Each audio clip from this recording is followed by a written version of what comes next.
Well, I guess it'd be about time to get this warmed up and going. Do do do do do do.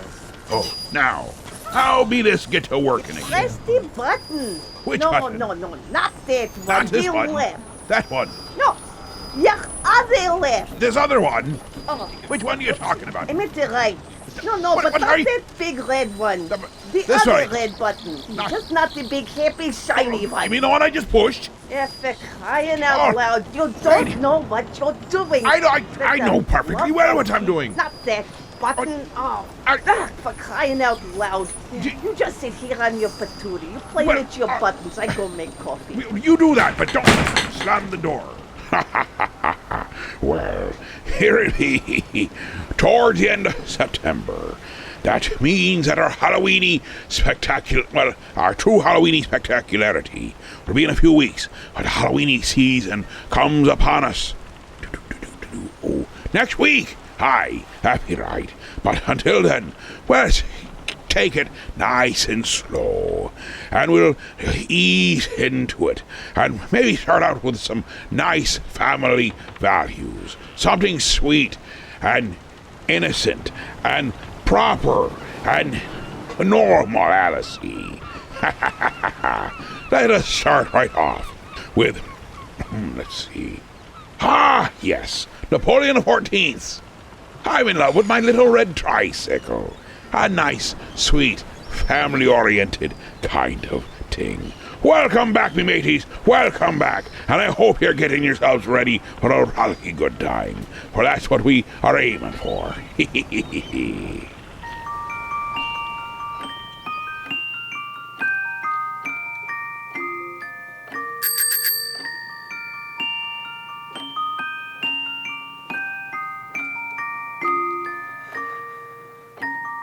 30 days have September, April, June, and no wonder.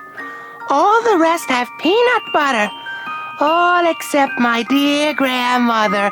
She had a little red tricycle. I stole it.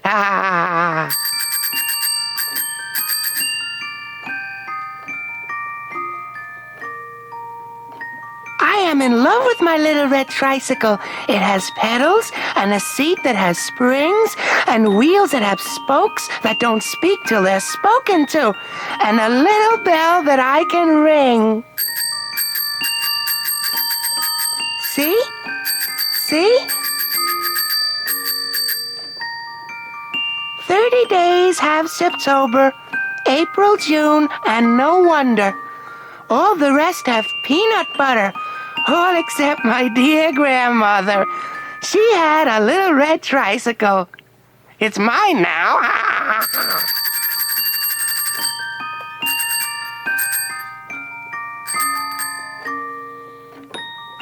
When I am riding my little red tricycle, why do people always stop and ask me, Why must you ride on that little red tricycle? At your age, you know you're 43.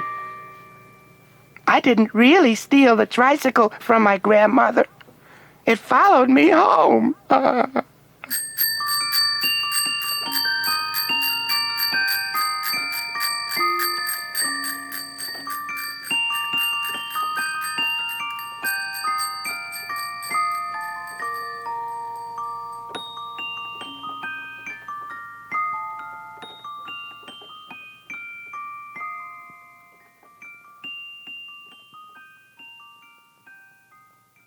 Good evening. Tonight, dinosaurs.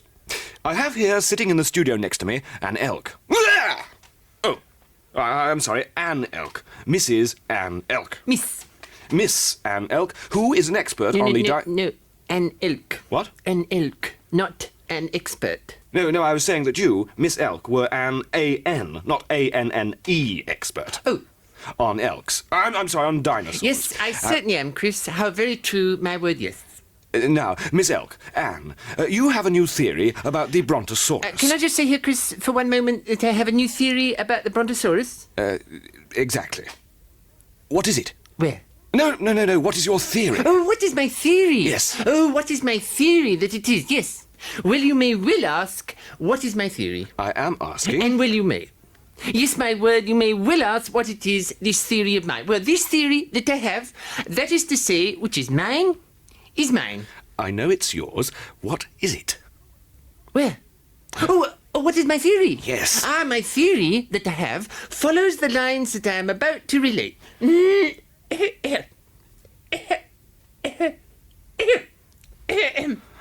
Oh, God.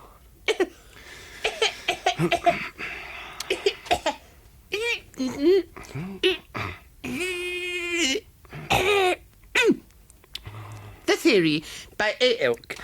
That's A for Anne, it's not by Elk. Right. This theory, which belongs to me, is as follows. This is how it goes. The next thing that I'm about to say is my theory. Ready? The theory by A. Elk, brackets, Miss Brackets. My theory is along the following lines. Oh, God. All brontosauruses are thin at one end, much, much thicker in the middle, and then thin again at the far end. That is the theory that I have, and which is mine, and what it is too. That's it, is it? Right, Chris. Well, Anne, this theory of yours seems to have hit the nail on the head. And it's mine. Thank you for coming along to the studio. My pleasure, Chris. Britain's newest wasp It's been a farm, lot of fun. Opened Saying what last my week. theory is. Yes, thank you. And whose it is. Yes, opened last week. I have another theory. Not today, thank you. My theory number 2, which is the second theory that I have. This theory Shut up. is what I'm about to say. Oh, please which, shut up. With what I have said, are the two theories that are mine and which belong to Look, me. if you don't shut up, I shall shoot you. My base of theories, which I possess the ownership of, which belongs to... The theory the second, by Anne...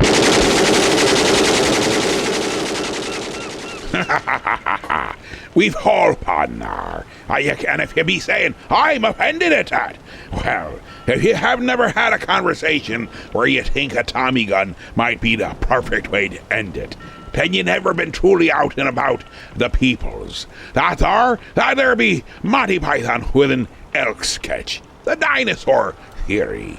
And I'm not saying that the dinosaur theory is so wrong, for they do, on certain ones, start out small at one end, large in the middle, and small at the other end. But what about the ones that are small at one end, large in the middle, and it's still large at the other end? I guess that might be... Ooh! I have a new hypothesis, a theory. Ooh, I should get a hold of the science community on this here. We might just have broken open new ground in science. I be telling you that the captain's quarters is very educational. Now, I almost wanted to, for some that do not know, but by now most ye heed, that this last week it was announced the new Weirder and Better, or no, Weirder and Bigger, I believe it be. My notice is here somewhere, but it'd be the new Weird Al tour starting out for this coming year. And they got something special that you could pick a seat anywhere in the house, so you could get the nosebleed seats, relatively inexpensive. And then if you wanted to, you could upgrade to a VIP pass and meet the man himself, Mr. Weird Al Yankovic. Now, doesn't that sound quite exciting?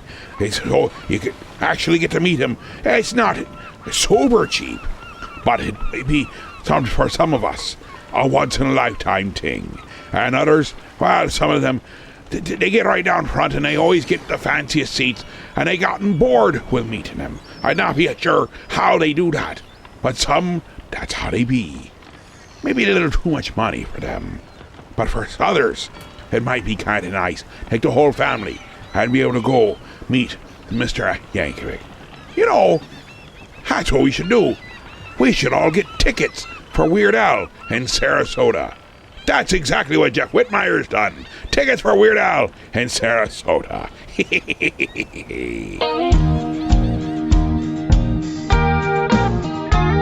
Well, I had a lot of vacation time piling after flipping my boss off a Bernie's carpet and tiling. But 3 months later, my girlfriend and I were getting tired of playing the Twister. She said, "Hun, if I could do anything, I would see the guy live who recorded Yoda." I said, "Babe, I'm gonna get you tickets for Weird Al in Sarasota. I hear that Weird Al's playing live in Sarasota. Well, we didn't delay, we drove out of L.A. Had a suitcase filled with taco grandes, grapefruit jello, Oreo filling, and bologna from our mini bar. My girlfriend brought along the latest issue of the Midnight Star and read me stories as we traveled. I pulled up to a guy wearing a shirt that said Ben Affleck rules. I sped away and I covered him in gravel. I put in Al's 3D CD, then felt my face was getting redder. Cause every time I saw my girl, she's on her phone watching Eddie Vedder. But still I knew I'd pop the question later at the show. As we drove through the rough and ghetto liquid streets in our beat-up old Toyota. We're gonna go see Weird Al Yankovic in Sarasota. We're heading out to Weird Al's only show in Sarasota. On our 40-hour trip there, we still made attempts to take in all the sights and spent the nights watching Jerry Springer on our phones. We took a tour through Spatula City, the empty lot of U62, though we never got outside of the car because our door locks are completely busted. We were busy singing Weird Al songs as loud as we could moan. Like Young, Dumb and Ugly and I Love Rocky Road played Eat It and Skipper Dan 27 times. It's all about the Pentiums, Virus Other, Ricky Melanie, and then War Crimes. We're cranking Trash Day, Stand Pat, Traffic Jam, plus a complicated song, and I lost some Jeopardy. Bob Alimony, Germs Jump, and I was only kidding. Then we wound up in Albuquerque. I hate sauerkraut. We hit the Sunshine State by 6:38. We were tired and late and aggravated by these endless miles. I said, hey, let's hit a drive-thru. I could eat a poodle, but she rolled her eyes and said we might miss the start of the show tonight. Then we drove past a home that was dwarfed in the shadow of a mammoth Panasonic playing Kathy Lee and Hoda. On our way to witness Weird Al Yankovic in Sarasota. We're gonna go see Weird Al Yankovic in Sarasota. Finally, we drove up to the venue, felt our hearts were beating as we found some parking near a rhinestone Belvedere. Without any warning, she leapt from the car and she ran away like a weasel and said, I can see Al's hair from here. I slammed the door, screamed, I don't know you anymore. I can't parallel Al's raw savoir-faire. But then she stopped to look at me with this wry intensity and told me you should stay right there. Oh, how was I to know she was a comedy music fangirl with a polka Jones who made my whole world explode just to see Weird Al Yankovic in Sarasota, then fade into the biggest will call line in Sarasota. Oh, what on earth could drive a girl to turn around and be so cruel? Oh, wasted up 17,130 pints of fuel. What does Al got on me? Why is this such a big drag? Is it his money? Is it his talent? His California swag? Is it his vegan zen? Should I write a song and then buckle up and learn to rock out the accordion? So I walked to my Camry and I glanced behind. If I was way nerdy, would she still be mine? I just wonder. Then a tremble shook the ground. I heard a sound blasting from afar and chilled me to the bone. I said it must be thunder. Then suddenly it broke out from far below. A gargantuan hamster with a glow had beady black eyes and growled like a wolf, but meaner. And then with a hungry bellow, he rose upon his hind legs, baring his teeth. He turned and lunged at the arena. The hamster gnawed on the structure with his rodent mandibles as the crowd trapped inside could just scream. Then, like a cartoon cat devours a lasagna, he tore the roof up like it's heavy cream. Then I thought of Amy and I thought of Al, and I reached in my pockets at the feel. And the tears were welling, but I endured the sting as I grabbed the stone and I grasped my sling and said, let's send this foul porter back to his wheel. Then I screamed, hey you hairy buck-tooth sucker, you're my habit trail now, and the song really needs a coda. You won't eat Weird Al Yankovic in Sarasota. I'm gonna go say Weird Al Yankovic in Sarasota. And the hamster fell down a Weird Al's feet, and I told him this is not how I'd want to meet. He whispered, that I understand, thanks for saving my life. Then Amy grabbed my arm and said I was wrong, this is the life I wanted all along. I feel our saga's now beginning, and I know I'm gonna be your wife. If we've got one more minute, then we should go on a honeymoon road trip to see the twine ball in Minnesota. And it's all because of Weird Al Yankovic in Sarasota. I'm glad we got the tickets for Weird Al in Sarasota. Sarasota.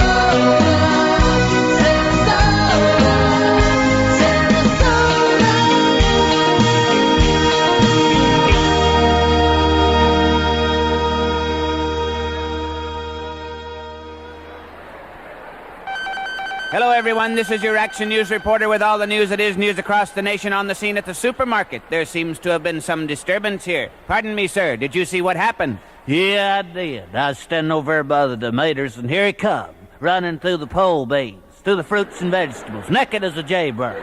And I hollered over to Ethel. I said, don't look, Ethel! And it's too late. She'd already been incensed. Here he comes. Boogie-dad, boogie-dad. There he goes. Boogie-dad, boogie-dad. And he ain't wearing no clothes. Well, yes, they call him the street. Boogie-dad, boogie-dad. Fastest thing on 2 feet. Boogie-dad, boogie-dad. He's just as proud as he can be of his anatomy. He gon' give us a peek. Well, yes, they call him the street. Boogie-dad, boogie-dad. He likes to show off his physique.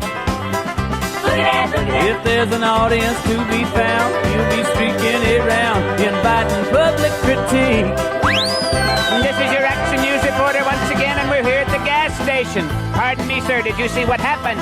Yeah, Dave. I was just in here getting my tires checked, and he just appeared out of the traffic. Just come streaking around the grease right there. Didn't have nothing on but a smile. I looked in there, and Ethel was getting her cold drink. I hollered, don't look, Ethel! And it's too late. She'd already been mooned. Flashed her right there in front of the shock absorber. He ain't rude. Boogity, boogity. He ain't rude. Boogity, boogity. He's just in the mood to run in the nude. Well, yes, they call him the street. Boogie-dad, boogie-dad. He likes to turn the other cheek. Boogie-dad, boogie-dad. He's always making the news, wearing just his tennis shoes. Guess you could call him unique. Once again, your Action News reporter in the booth at the gym covering the disturbance at the basketball playoff. Pardon me, sir. Did you see what happened? Yeah, deep. Hey, time I was just going down there to get Ethel a snow cone. Here he come, right out of the cheap seats, dribbling, right down the middle of the court. Didn't have on nothing but his PAs. Made a hook shot and got out through the concession stand. I hollered up at Ethel. I said, don't look, Ethel! And it was too late. She'd already got a free shot. Grandstand. Right there in front of the home page. Well, yes, they call him the street. Here it comes again. Who's that with it? Ethel! Is that you, Ethel? He's just as proud as he can be. What do you think you're doing? Anatomy. He gon' give us a get your clothes on! Oh, yes, they call him the street. Ethel, where you go? He likes to show off his physique. Ethel, you shameless hussy! If there's an audience to be found, he'll be streaking it round, inviting public critique. Say it isn't so, Ethel! A nice family-oriented tune there from Ray Stevens called The Streak. I was thinking and pondering upon a thing or two, and I think what we shall ponder upon is going to take a short break and listening to our sponsors. Now, don't be forgetting, the vintage commercial is not a true sponsor. It's a nice way of remembering the past and enjoying that what were. And then the true sponsor come after that. They're the ones that be helping out with the bills and taking care of the certain things that come along. Sometimes you need a hole dug, and they have a shovel and a little bit of time. Things like that can be important from time to time. Oh, and don't be forgetting, you can be calling in to 323-HEAVE-HO. That'd be 1-323-432-8346. And there be the Captain's Quarters request line. So you can be requesting most any song that is of the same, shall we say, feel and style that of the Captain's Quarters. Or if you have heard something that you liked and you want to be hearing it again, just give us a call, or you can be texting us there, 323-HEAVE-HO, 323-432-8346. Don't be scared. I'm the super sweet monster with the super sweet new cereal, Count Chocula. Biffle, here's the super sweet new cereal, Frankenberry. But I've got chocolate sweeties for monstrous chocolate flavor. Well, I've got berry-flavored sweeties for monstrous strawberry flavor. Count Chocula. Frankenberry. Hi. Frankenberry. Count Chocula. Oh, wow, Scoob, did you hear? What, Reggie? What? The rumor mill is saying that the Captain's Quarters is gonna be showing up and weighing anchor at this year's Twin Tiers Comic-Con. Oh, boy. When, Reggie? When? They'll be there the whole time from November 9th and 10th. And will the nice lady be there, too, with all the really neat snacks? You mean Babushka? I sure hope so. Like all you can eat. And she likes my singing, too. We'd better start getting our cosplay costumes ready. I wonder what we should be this year. I want to be Godzilla. And you can be Mothra. Like I can't wait to hear who else will be showing up. Plus all the comics, minifigs, and replica vehicles. Zoinks! Don't forget to get us VIP tickets. Come on, Scoob. Like, how could I forget such a thing? Last week you forgot where you parked the van. But, like, this is important. I've already cleared the calendar for November 9th and 10th, and the Arnott Mall Event Center won't know, like, what hit 'em once we get there. Twin Tiers Comic-Con, here we come.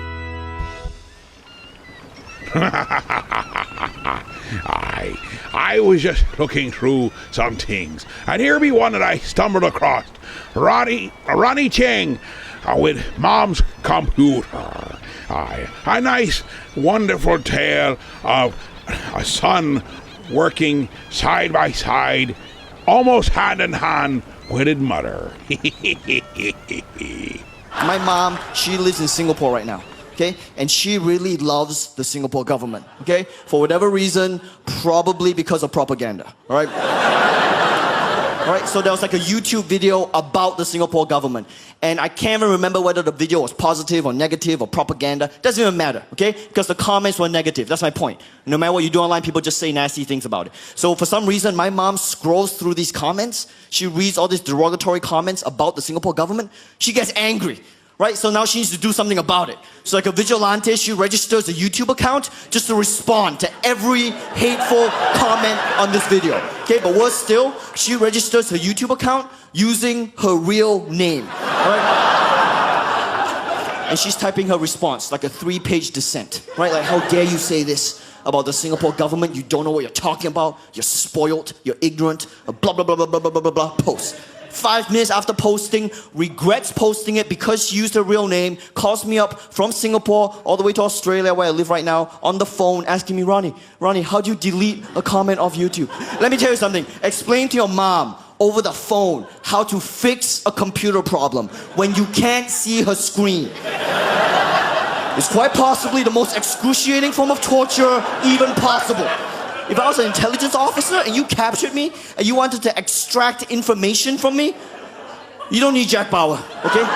You don't need Guantanamo Bay. You need to some on my mom's computer. You get to call me on the phone. Ronnie, how do you think I will break like a twig? I will tell you everything you need to know. For the love of God, fix a computer. Fix it right now. But because she's 5,000 miles away, you have to explain every excruciating step to her like you're defusing a bomb, right? Okay, Mom, okay, look, Mom, you want to delete a comment off YouTube? Okay, it's easy, okay? Just relax, just calm down, just listen to what I'm saying. Click the red X next to your comment, okay? Do you see a comment? Yeah, just click the red X. No, click it. No, click. No, click is left button. Click means left button. No, the mouse. The wire in front of you, the mouse. Yeah, it's got 2 buttons, press the left button. Yeah, just press the left button. No, you have to move your pointer to the red X first.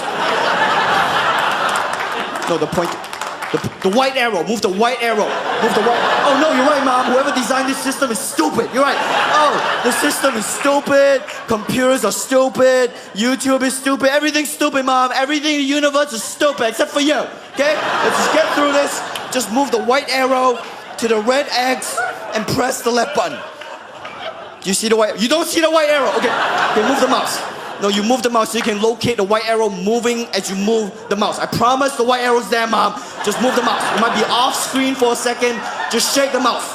No, shake the mouse so you can make the white arrow move as you move the mouse. Because moms are like T-Rex. If it's not moving, they can't see it. Okay? Can't see it. Okay, move the mouse. You see the white arrow moving as you move the mouse. You don't see the white arrow moving. You don't see it moving. You see nothing moving. You see nothing. Now you see nothing. You see a blank screen. Okay, it, I'm flying over right now. No, don't book my flight. I'll book it myself. You'll mess it up.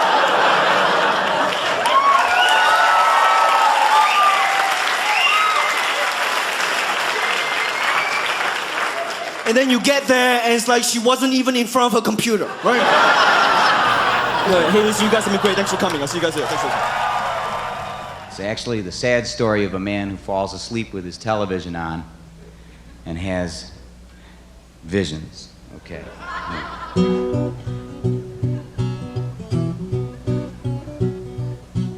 Fell asleep last night with the TV on. Oh, what a dream I had. Dreamed I went and answered every single one of those late night mail order ads. And 4 to 6 weeks later, much to my surprise, the mailman came to my front door, and I couldn't believe my eyes when he brought the Vegematic and the Pocket Fisherman too. Illuminated, illustrated history of life, Boxcar Willie with a Ginsu knife, a bamboo steamer, and a garden weasel too. Tie-dye day-glow souvenir shirt from Six Flags over Burbank.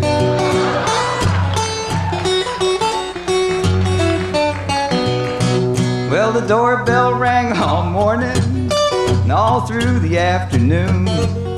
I shook with fright as it rang all night by the light of the MasterCard moon. There was parcel post in the pantry, UPS in the hall, COD to the ceiling, and it just couldn't pay for it all. I got the egg scrambler with a seal a meal carrying case, a set of presidential commemorative plates so I could eat my eggs off the president's face, a minute mender and a needle that'll knit or crochet, and an autographed photograph of Rin Tin Tin at Six Flags over Burbank.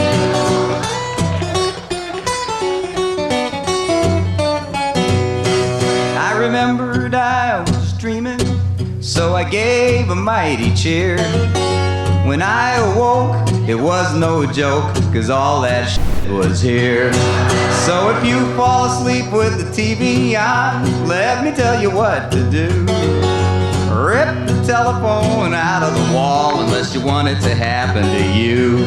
You get the Vegematic and the Pocket Fisherman too.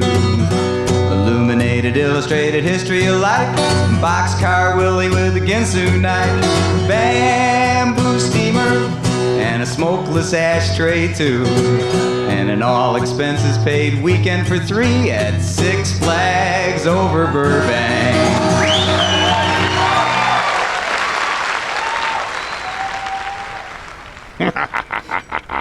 Now there be Steve Goodman with Vegematic.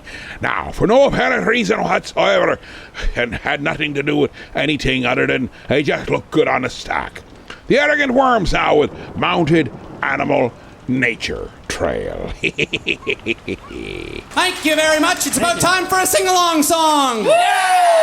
Everybody likes sing-along songs, right? Yeah! Everyone just sit around the old campfire with the nice linen out and sing along songs. Yeah! This song, in our lovely line of work, we often get to do a lot of driving across this wonderful land of ours, which means we get to go through that wonderful place of snow and rock called Northern Ontario.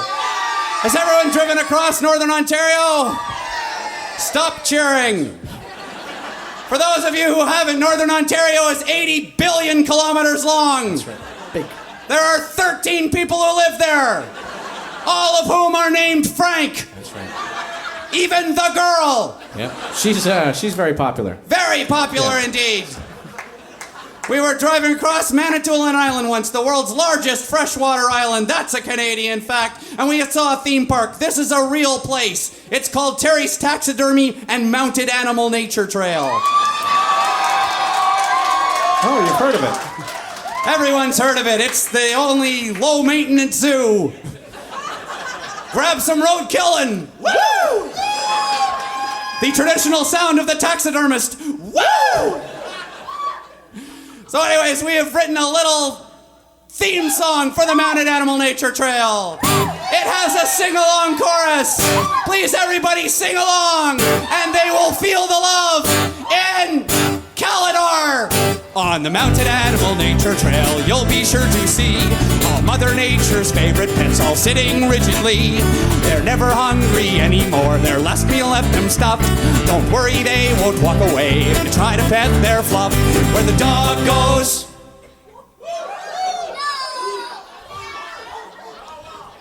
and the cow goes, and the bear goes. Enthusiasm mediocre. Keep in mind the animals are dead. That's right. And the pig goes, shut up! And the crow goes, I guess it was alive. You can see all this on the Mounted Animal Nature Trail. Dance! Mounted Animal Nature Trail, it's great for mom and dad. Where else could grandma and the kids see the silence of the lambs? Don't have to walk 100 miles or climb the steepest hill. And the only fearsome sound you'll hear is the ringing of the till. Where the dog goes, no. Meow. Late and stupid. And the cow goes, big and strong. and the bear goes,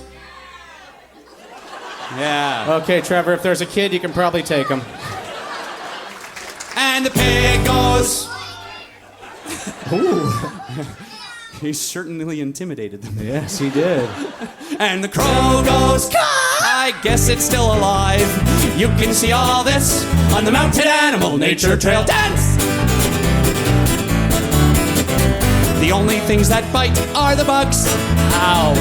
None like other theme parks, the mice won't say hello. If you're having troubles with your own family pet, you can bring him in and add him to the trail. Woo! Okay, everyone, where the dog goes, and the cow goes, stop it. And the armadillo goes,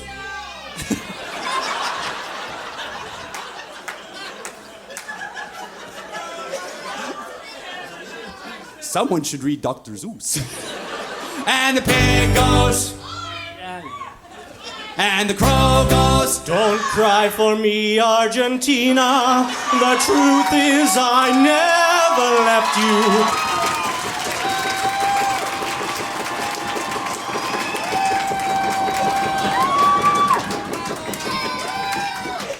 Where's his metal bra? You can see all this on the Mounted Animal Nature Trail. Dance!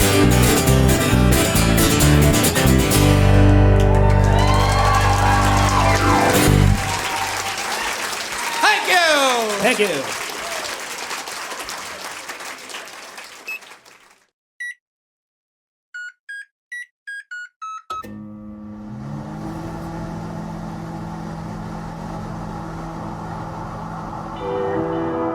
Can you turn up my headphones? Turn up my head, or I'm the only one in here, so I'm gonna turn up my own headphones for myself. Thank you. You're welcome. Trying to make microwave popcorn in a microwave. I am on that wave. I am on that wave. Trying to make microwave popcorn. I take the packet of the plastic. Reading the directions on the back of the package. Orville Redenbacher, you're a savage. So let's get cracking. Trying to make microwave. I put the packet on the glass. What glass? The little glass dish in the microwave. Got it. I close the door. Which door? The door to the microwave. What is wrong with you? You follow all the rules when you're a studious guy. Step 1. Insert the packet, set the power to high. Cook for 1.5 minutes to 2.5 minutes. Kind of a wide range. Trying to make microwave popcorn in a microwave. I am on that wave. I am on that wave. Trying to make microwave popcorn. The popcorn's done. I open up the door, I take it out. Damn, that's hot. Super hot. Makes sense. I burn my fingy. I open up the packet. It smells smoky and the kernels are black. Hey, I burned it. I burned it. Yes, for real. Do you think you're helping by saying all this? I'm giving up. I'm done cooking popcorn. I'ma eat a bag of Skinny Pop. I look back at the microwave. Wait a minute. How'd I miss this button? There's a button and the button says popcorn. On the microwave. There was a button. I am on that wave. I am on that wave. Trying to make microwave popcorn.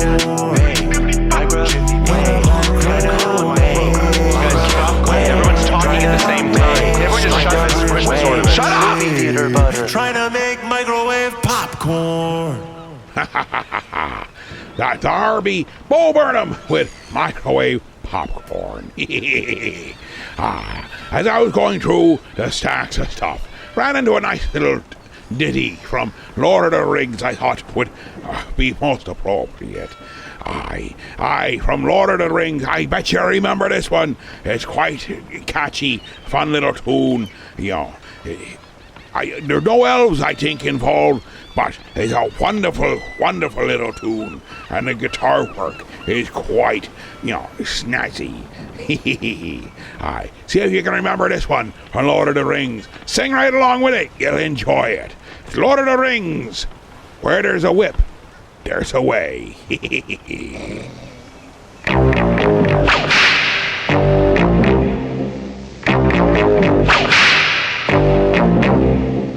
Where there's a whip, there's a way. Where there's a whip, there's a way. Where there's a whip, we don't want to go to war today. But the Lord of the Lashes says, nay, nay, nay. We're gonna march all day, all day, all day.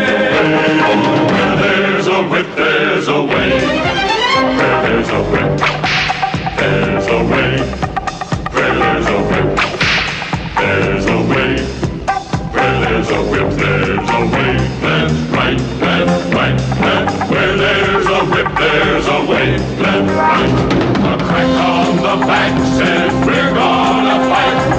We're gonna march all day and night and more. For we are the slaves of the dark horse. Left, right, left, right. Where there's a whip, there's a way. Where there's a whip, there's a way. Where there's a whip, we don't wanna go to war today. But the Lord of the Lashes says, nay, nay, nay. We're gonna march all day, all day, all day. Where there's a whip, there's a way. Left, right, left, right, left, right, left, right, left, right, left, right, left, right, left, right, left.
to shave.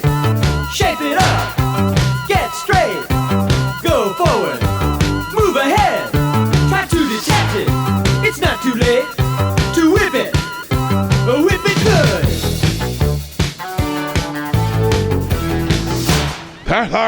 That'll be Devo would whip it. I almost be surprised at how many different whipping songs we have. We have more than I was expecting. Similar to leprosy songs. You've fallen all over yourself to figure that one out. We'll be back momentarily. Remember, we have vintage commercial and proper sponsorship, which takes care of all the things like whips and chains and shackles. I wonder if we have any songs about shackles. I'll be checking on that. Back momentarily. Butter. Parquet, margarine. Butter. Oh, parquet, now you know you're margarine. Parquet, margarine. Butter. No, parquet. Butter. Parquet! Butter. I am not telling you again, I'm just tasting you. Light, creamy, delicate, butter. Parquet. Parquet margarine from Kraft. The flavor says butter. Squatch Den. She love me, she love me not. She love me, she loves me not. She loves me, all right.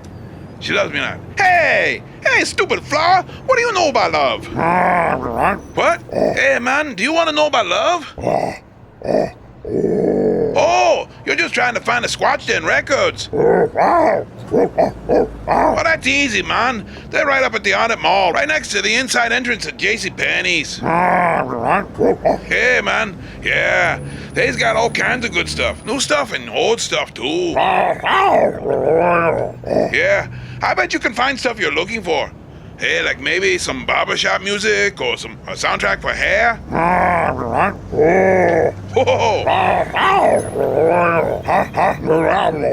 Oh, so you're looking more for like Lawrence Welk and heavy metal stuff. Hey, man, that's cool.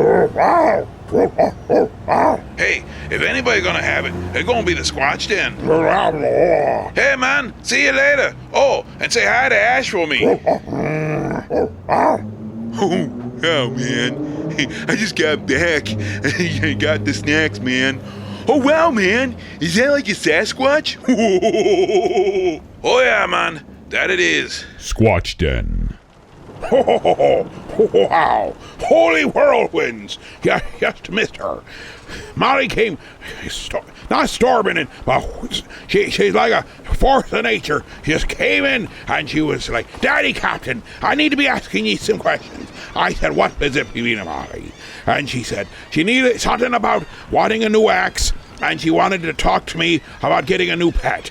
And I say, well, what did your mother have to say about it? And she said, Babushka had no problem with the axe, but she said I needed to double check with me about the pet. And I said, well, double check with her what she said. She said, okay, and she flew out of here like a I don't know, a whirlwind of some sort. Aye, when that girl gets a head of steam up and she's all excited about something, she's truly excited. She never did say what kind of pet. Oh, boy. I hope she doesn't try to get another Chimera. Oh, boy. That wreaked quite a bit of havoc. The fire breathing alone was quite, well, it was entertaining during the summer, but during the winter, well, you know, if we put it in the right spot, could help warm things. Gotta ponder upon this. Must ponder upon it. It's time once again to Ask Dr. Science. So let's ask Dr. Science. That's me. Remember, he knows more than you do. That's right. Steve Hare from Jackson, Mississippi writes, Dear Dr. Science, how do scientists know how long a parsec is? Has anyone actually measured one? Scientists have been measuring parsecs for years, but no one's really sure about parsec length. There are several reasons behind this ambiguity. The European parsec's quite a bit shorter than the American variety. Also, Europeans use meter sticks to measure them, and we Americans use yard sticks. It's also very difficult to get a parsec to lie still enough to be accurately measured. The slime they exude when frightened only adds to the confusion. Throw in the fact that a parsec bite can be life-threatening, and you can see why most scientists are satisfied with a rough estimate of parsec length. Thank you, Dr. Science. Send your science questions to Ask Dr. Science. Remember, he's not a real doctor. I have a master's degree in science.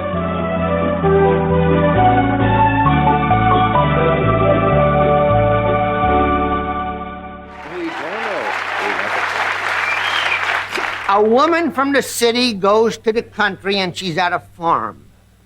This is an animal story. I understand that. With a farmer thrown in. Okay, got it. Okay. And she says to the farmer, why doesn't that cow have any horns? He says, ma'am, there are many reasons why a cow don't have horns. Now, some are a hornless breed, like Angus. They're a hornless breed. Some, they get old, we've been milking them, and after a while, they get sensitive to the touch, and they don't like it. And their horns, they can be a little rambunctious. We cut the horns off. It's no pain to the animal. And some, when they're just calves, we don't want them to have horns, and we put a few drops of acid where the horns would form, and there are no horns. But the reason that cow don't have any horns is because it's a horse.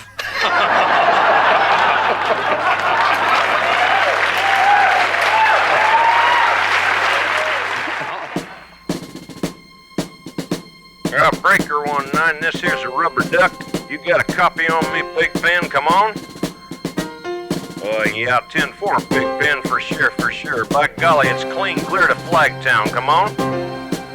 Yeah, it's a big 10-4 there, Big Ben. Yeah, we definitely got the front door, good buddy. Mercy sakes alive, looks like we got us a convoy.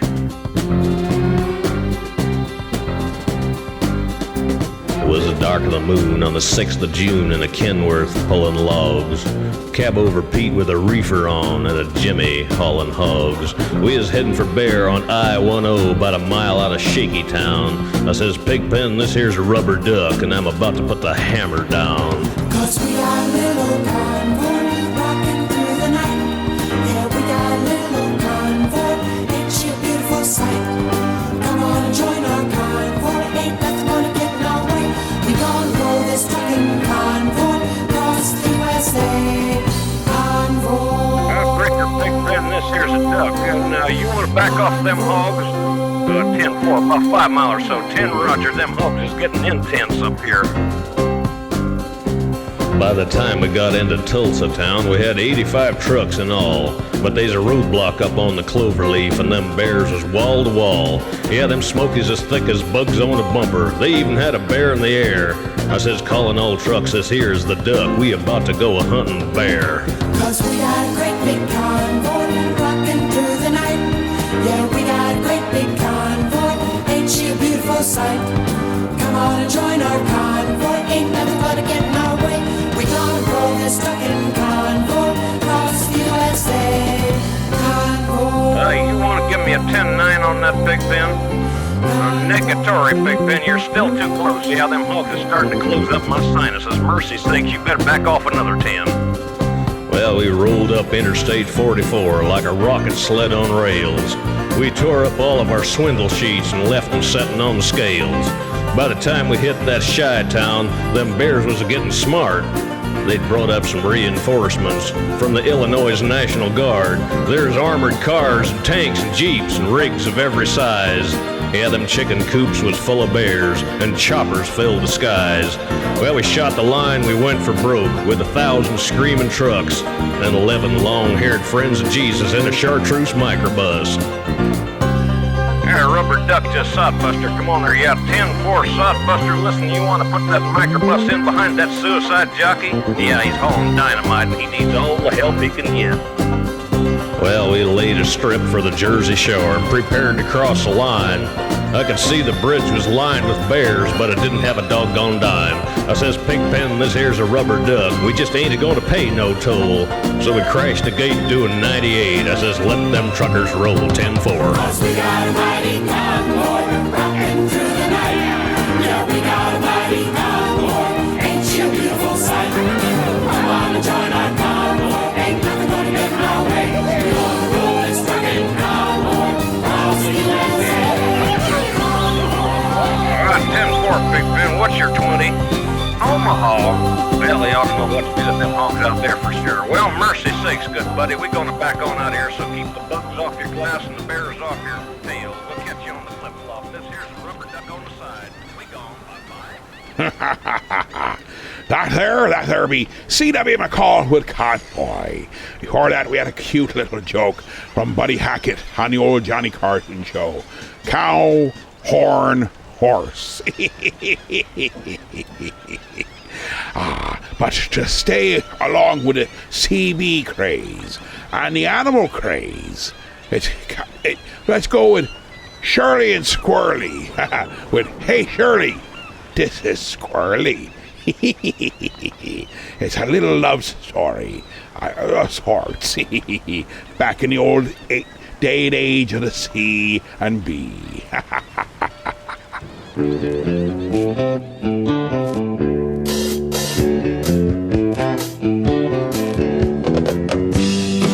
Hey, Shirley, this is Squirrely.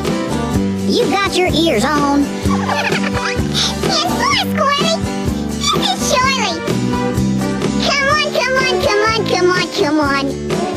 Shirley, I heard you talking to that Southside bushy tail, and you sound like a girl I'd like to know real well. Hey, Shirley, the handle's Squirrely, and how about channel hopping round a spell? Well, Squirrely, this is Shirley. Are you running barefoot over there? 10-4, Shirley. This is Squirrely. Girl, you know I'm strictly legal on the air. And I just gotta see you when the sun goes down. So don't you try to give me no CD runaround. Come on, Shirley, talk to Squirrely. I can't wait to eyeball you around. Shirley, girl, I think I'm going nuts over you. If you go 10-7, I don't know what I'll do. All I need is just a solid 10-2 from you to be at your 10-20 in an hour or two.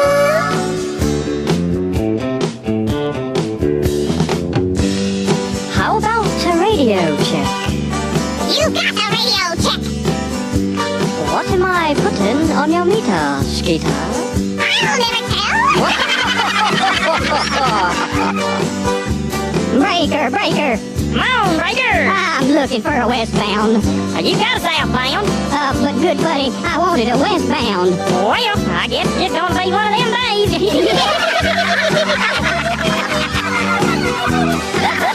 Hey, Shirley, this is Squirrely. Do you dig what I say? Yes, what, Squirrely? This is Shirley. Ooh, I read you okay, you bushy-tailed rascal. Well, Shirley, get your best fur and fix up your hair. Manicure your fingernails and I'll be right there. Hey, Shirley, tonight, old Squirrely is gonna take you dancing everywhere. And I'm gone. Breaker. Come on there, Breaker. Do you know where I can find Eucalyptus Street? Let's see now. Eucalyptus. Can you spell that for me, please? Sure. Eucalyptus. I'll forget it. I'll just get the directions to Oak Street. If you don't mind.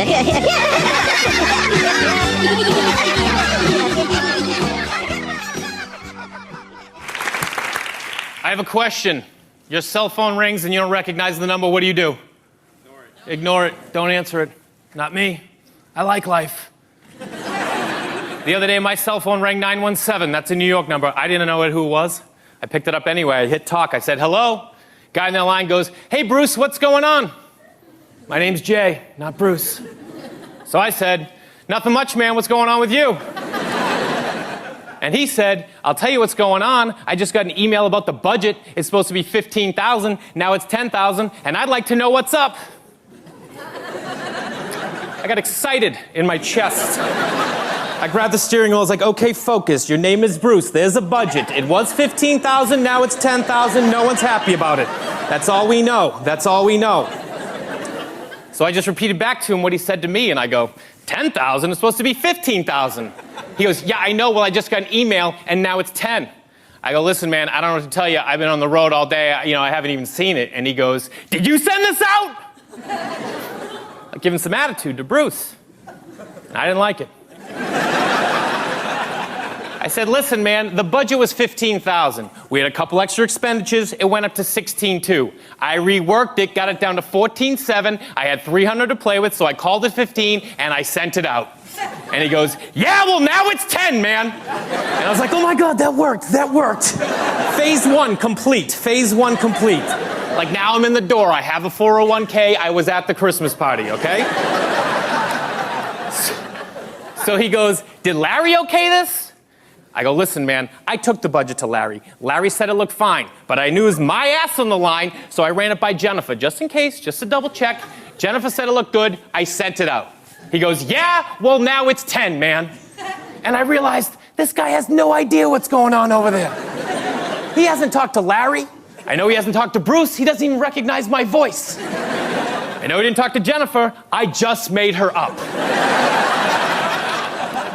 So he goes, listen, man, what are we going to do about this? And I go, listen, I'm on the road right now. I haven't even seen the email. Why don't you give Larry a call, check in with him, see what he says, call me back. Just praying he will, because that return phone call was going to be amazing. And he goes, you know what? Why don't wait till you get home, you check the email, you call Larry, you call me back. And I go, nah, bro. Larry knows way more about this than I do. Give him a call me back. He goes, okay, hangs up the phone. To which I explode with euphoria. Because there's a small business in New York that is crumbling to the ground. Over $5,000, and nobody can find Jennifer. They're looking.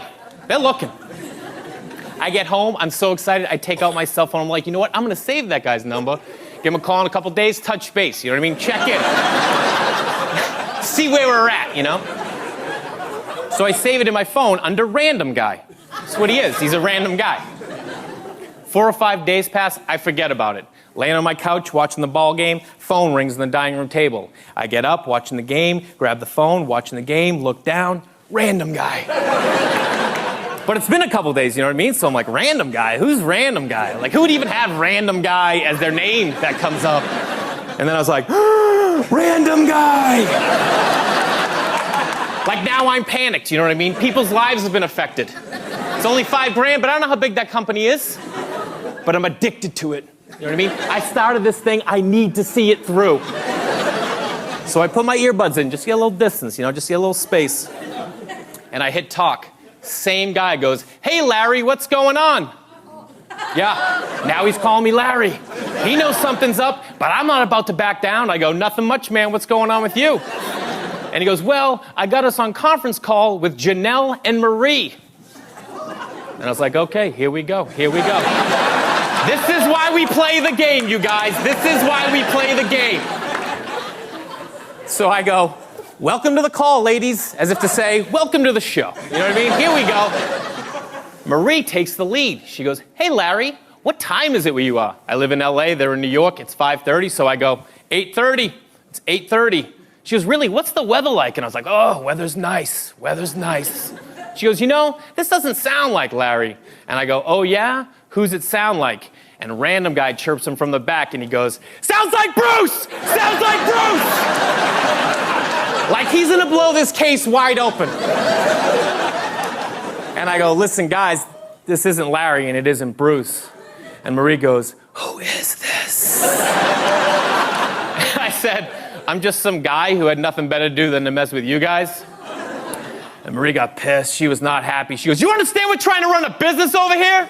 And I was like, yeah, well, I got that from the budget. I just figured it was a business thing. And she goes, what do you think, this is some kind of joke? And I was like, oh, a little bit. Thought it's pretty funny.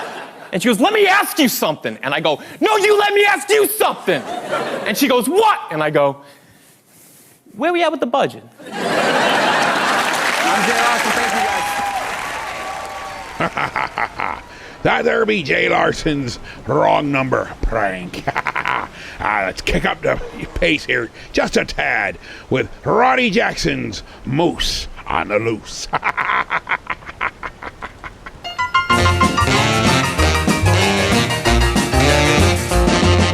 I went to a party the other night, and all at once I got a fright. I heard a crash and I ran outside. I took one look and I almost died. Then someone shouted, "Save your skin! The whole darn zoo is a-coming in."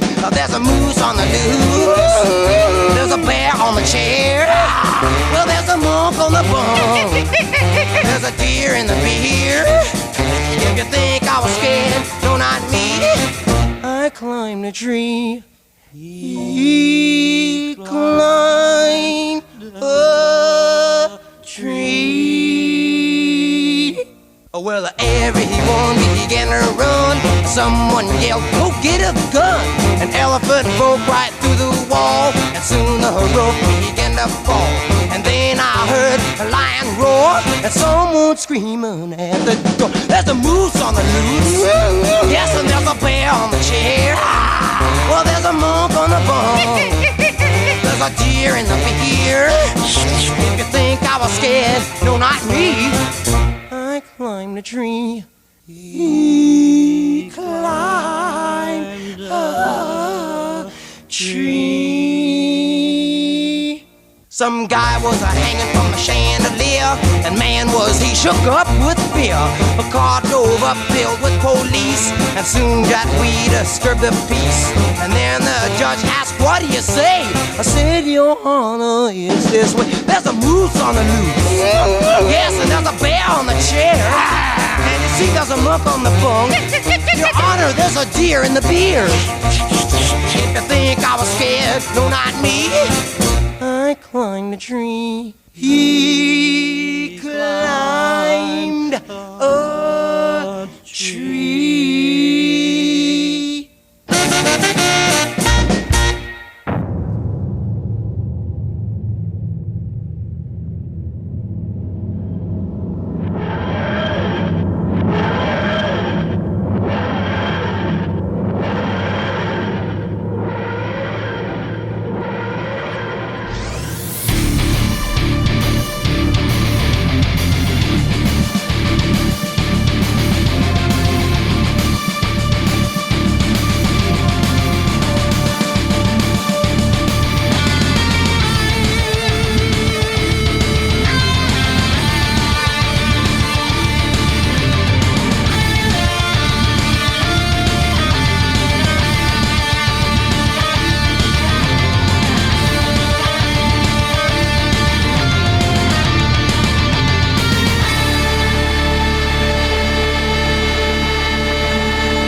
That's our Celis Media with Doctor Who.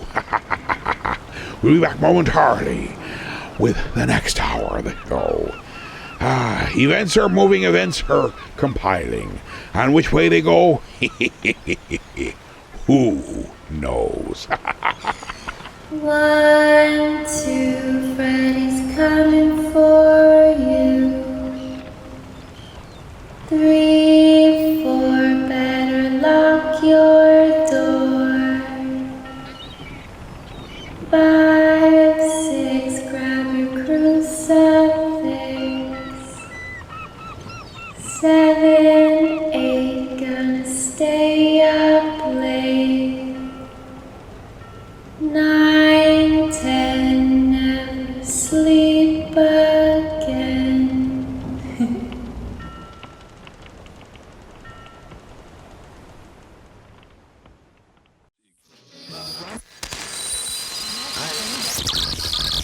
Hey, yours! Yeah, yours! No, not yours. I mean yours. Yeah, yours. Right over there. Yeah, yours. So, yours been enjoying this show. So why not spread the joy? Let your friends know. I mean it. Invite them to listen with yours. They be so thankful. They start treating you like a king because they be so grateful.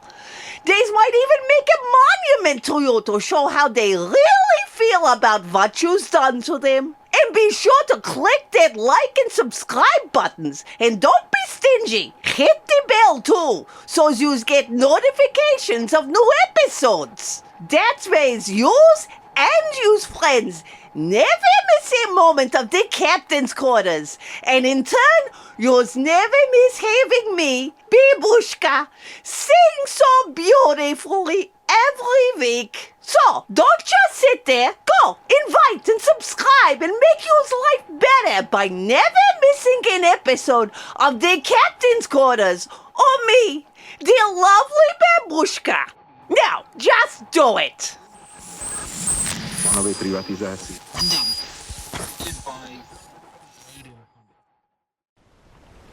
Welcome back to the second hour of me show, me boy. And boy, oh boy, have we got some splendiferous bits and baubles right in store for ye.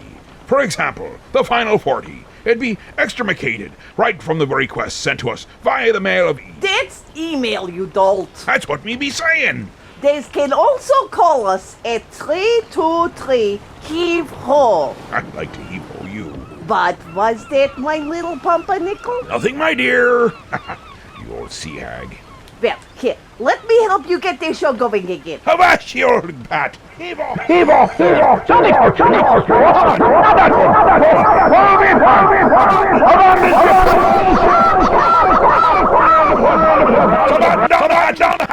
We're all doomed! Oh, that's better.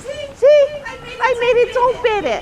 I'm going to see about that dinner and work on my suntan. Me's not even hungry, and it be night time out, you crazy old bat. And don't slam the door. Oh, well, what you not be knowing was what happened behind the scenes here at the captain's quarters. A few moments ago, great confuzzlement and great confluxmation be happening. And then Babushka came in and said, and presented her latest little prize. She got herself an orange kitty. Aye, a little orange kitten. I told her she could, and with my blessing. But oh boy, just what you need around here. Another thing to make things a tad bit crazier. And I thought it was Molly who was going a little bit crazy. But Molly's on the rampage for her own. Whatever it is that she be looking for. The Chimera is looking better all the time. Now, where were we? Yes. I want to remind you, you can be calling into 323 Heave-Ho.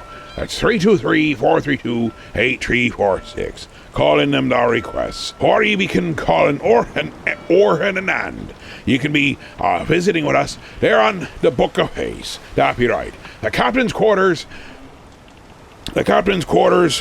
Show podcast. It feels strange not giving the old call letters. Or the terrestrial radio. I'm still getting over that, but it's for the podcast. It just doesn't feel quite the same, but it ain't bad. It ain't bad at all.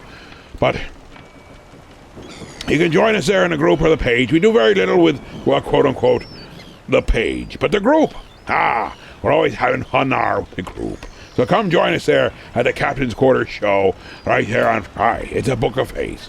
I'm so confuzzled by the orange cat. It's going to be one of them things. With that, let us go to Dex Morton. The cat came back.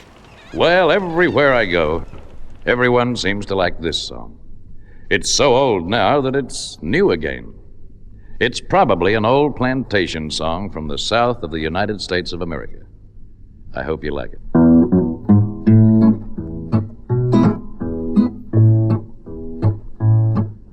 Now, old Mr. Johnson had worries of his own. He had an old yellow cat that wouldn't leave home. Tried everything he knew to do to keep the cat away. He took him up to Canada and told him for to stay, but the cat came back. The very next day the old cat came back. Thought he was a goner, but the cat came back. He wouldn't stay away. Now this cat was a terror, so they thought it was the best to give him to a fella who was going out west. Train ran around a curve and it hit a broken rail. Not a blessed soul aboard the train lived to tell the tale, but the cat came back. The very next day the old cat came back. Thought he was a goner, but the cat came back. He wouldn't stay away. Now they throwed him in a kennel where the dog was asleep, and the bones of cats lay piled in a heap. That kennel burst open and the dog come out the side, his ears chewed off and holes in his hide, but the cat came back. The very next day the old cat came back. Thought he was a goner, but the cat came back. He wouldn't stay away.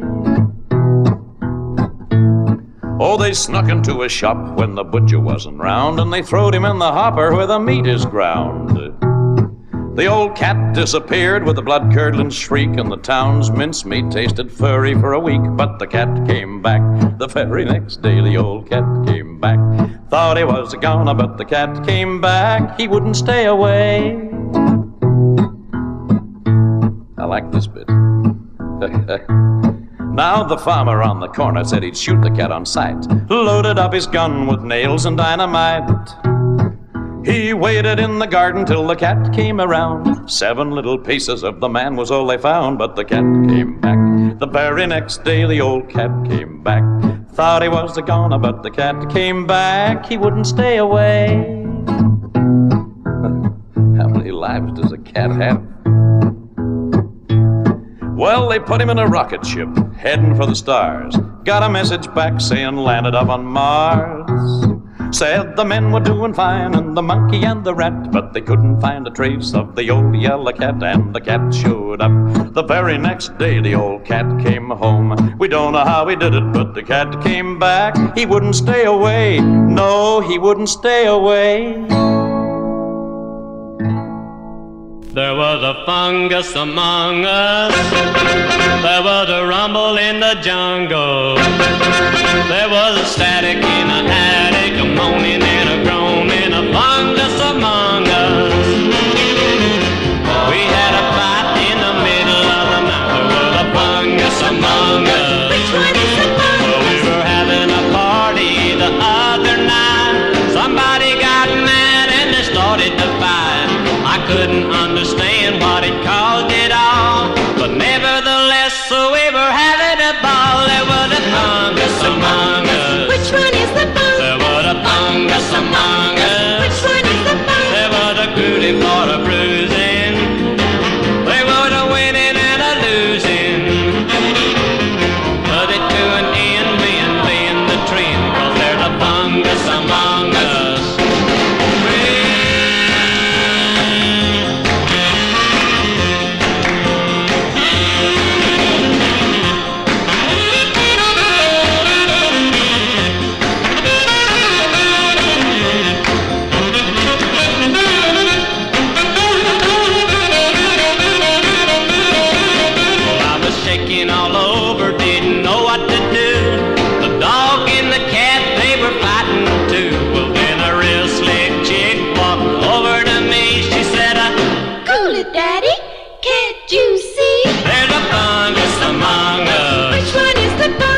was a fungus among us. Which one is the fungus? There was a cootie for a bruising. There was a winning and a losing.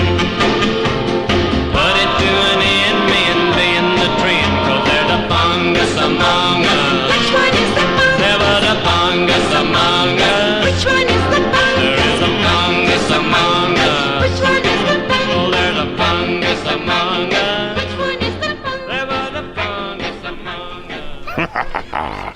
There be Terry Nolan with there was a fungus among us. Aye, and as I go through the stacks of stuff, I ran into this one. Somehow it seems to go well together. It's things you left behind. Maybe that's where the fungus came from. It's from the nails here on the captain's quarters. A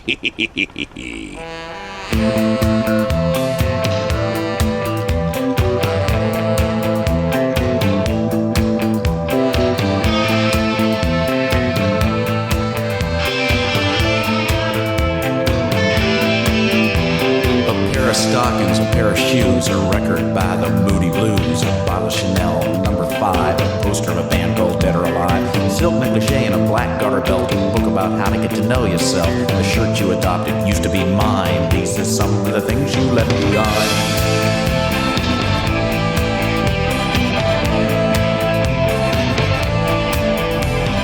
Paintings painted by a man you knew, someone you dated in '82, an autographed picture of Junior Wells. I didn't even know you liked soul that well. 3 pieces of paper with cryptic notes, cigarettes you never smoked, a bag of beads and fishing line. These are some of the things you left behind.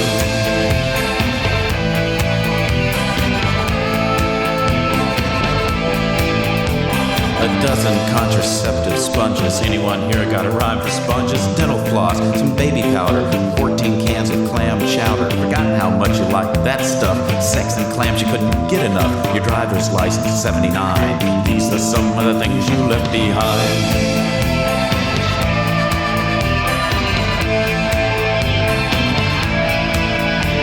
A pack of rusty razor blades, you threatened to use those things one day. A nickel bag of Mexican pot you bought downtown in a parking lot. A wedding band, where'd that come from? You forget to tell me about someone. A bottle of cheap Italian wine. These are some of the things you left behind.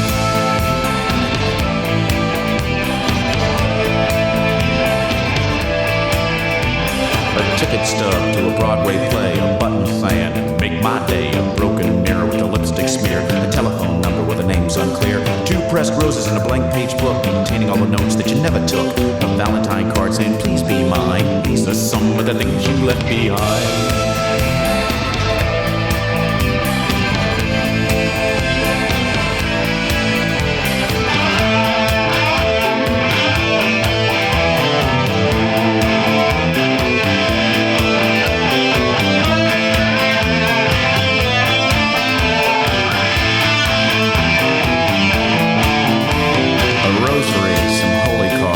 Of your daddy's Brooklyn bar, a list of possible job interviews, a list I guess you chose not to use, a glassine bag with a printed skull. I didn't know things had gotten that dull. A note on the door, 1 word, goodbye. These are some of the things you left behind.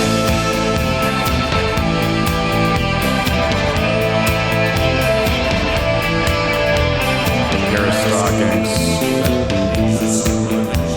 a garter belts, an autographed picture of Junior Wells, cigarettes, dental floss, clam chowder, razor blades, wedding band, broken mirror with a lipstick smear, a Valentine card, a rosary, a glassine bag, heroin, oh shh, not heroin, and 1 word tacked up on my door, just 1 word, goodbye.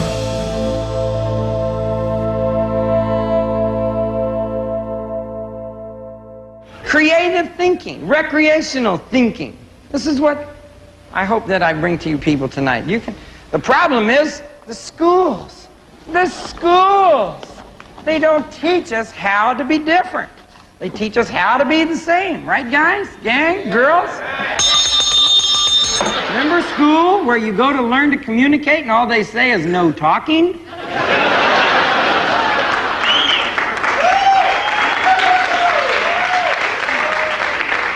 Makes no sense. It stifles the creative person who has questions to ask. Why are all the home ec teachers divorced? I remember at the very beginning, nursery school seemed strange to me. I heard a nursery rhyme about the three bears. Okay. Bear comes home, finds a blonde in his bed. He's pissed off because he's out of little porridge. It makes no sense. So I would ask questions about these things, you know, and then I get in trouble for acting smart. Acting smart in school. Oh, excuse me. Get sent to the dean for acting smart. Gallagher, what's the matter with you? I'm okay now. You can send me back.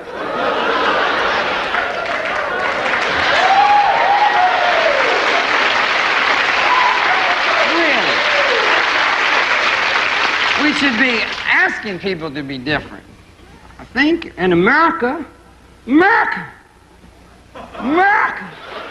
where you ask these questions. I'd raise my hand and she knew I was screwing around with her, you know. So I'd have to raise my hand, like I just thought of something very clever. What makes the Teflon stick to the pan?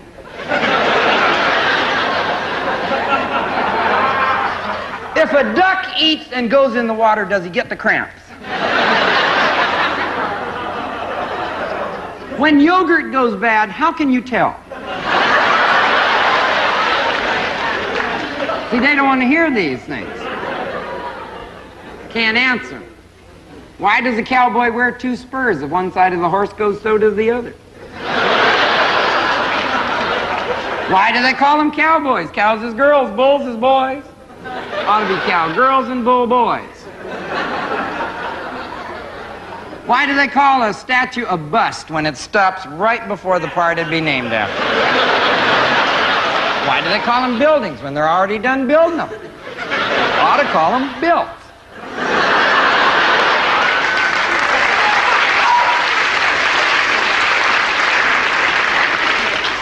Why do they call it a TV set when you only get one? And why do they call a woman's prison a penal colony?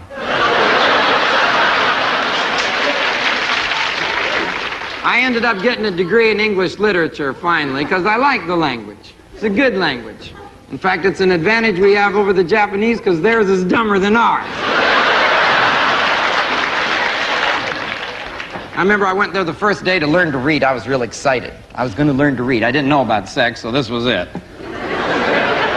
I was going to learn to read. Oh, boy, I'm ready to go. And she says, okay, your first word you're going to learn to read is big. Oh, boy, I know big already. I know the meaning. So I got ready. She went, one thing, two things, three things.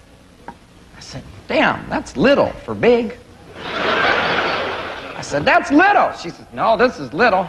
It was twice as big. As big. I said, this is gonna be hard.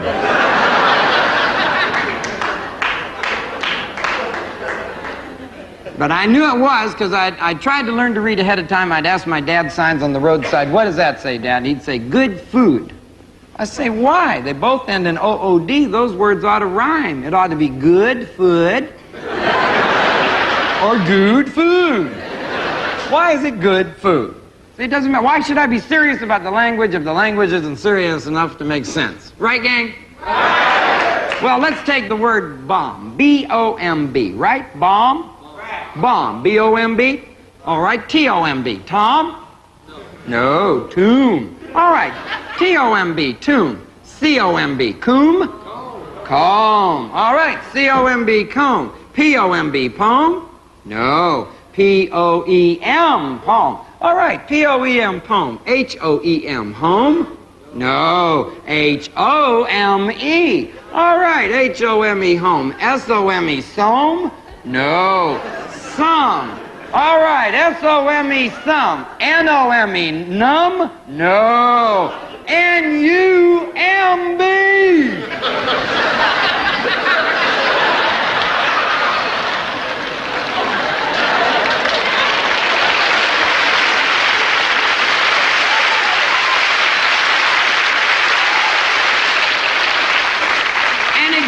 Worse.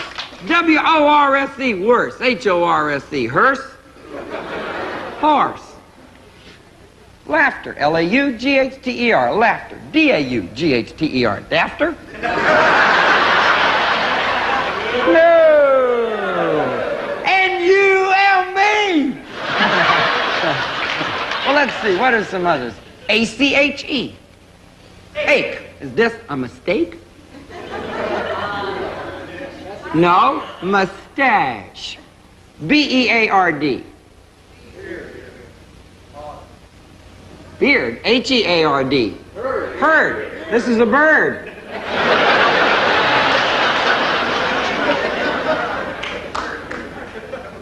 G-O. Let's get simple. G-O.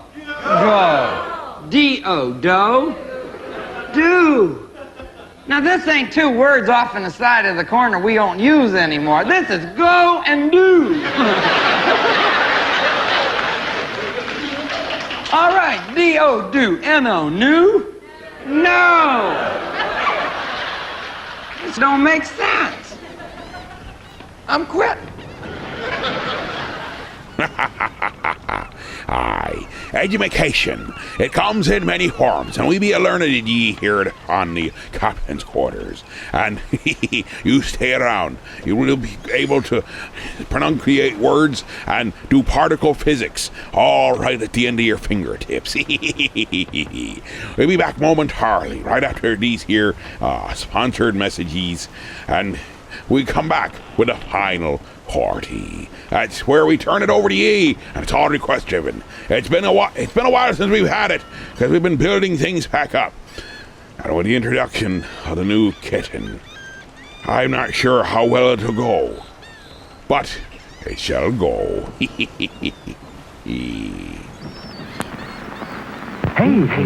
that supply of Ritz seems on the fritz. No, stop, darling. Don't blow your top. I always keep another box handy. Dandy! He knows Ritz crackers are richer, crisper, and his mouth is full, or he'd help us whisper. Only Nabisco bakes Ritz. Look, Sidekick, a shop just for heroes. No, it's a comic book shop and it's for everyone. Not possible. See, it's even right in the name, Heroes. So that means you'll need to stay out here whilst I go shopping. It's Heroes, your mom threw out comic shop, and it's for everyone, including sidekicks. Hey guys, the little guy is right. It's all about the love of comics, and not whether you can fly or not. But, by the way, I do love the cape. Gee, thanks. So Heroes Comic Shop is located at 130 West 14th Street in Elmira Heights, New York. We're open Wednesday through Saturday. You can check us out at momthroughout.com. Oh, look! They have Archie comics! Heroes Comics, for every kind of hero. Well, here be the final party. Returned it over to ye. We had this one requested for last week, so I figured I'd start out the final party with it this week. It was requested through either the Mail of E or the Book of Face. I don't be forgetting you can also call in, but this person, didn't have the courage to do that. They wanted to be anonymous, but they wanted to make a request. So they requested it through somehow. But either way, maybe they beamed it into us. But it's the Rondells now, with a Martian hop. Grand times with having, and it's good to have the request lines back open. We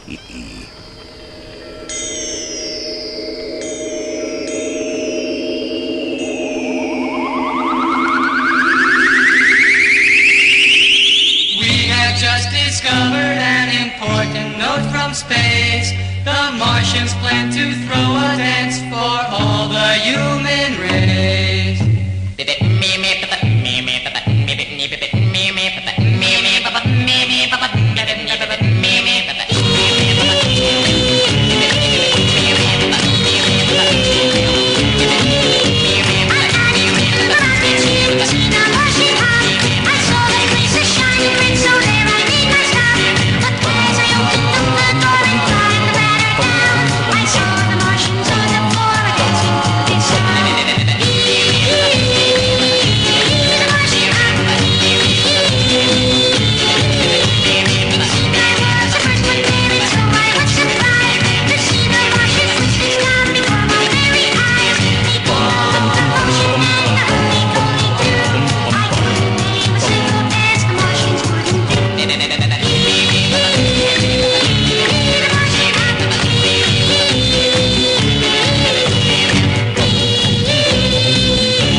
Are you a turtle?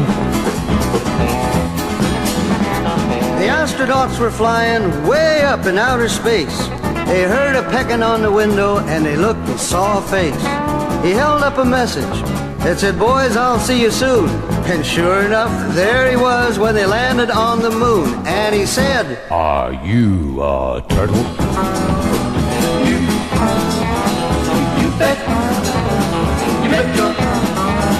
You bet you're sweet. You bet you're sweet. Ask me again if I'm a turtle.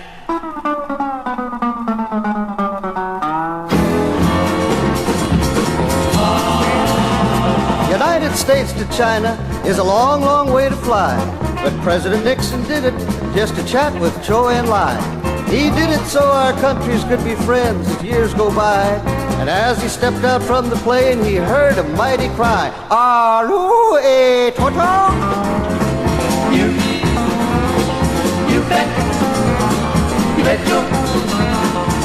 you're sweet. You bet you're sweet. Ask me again if I'm a turtle.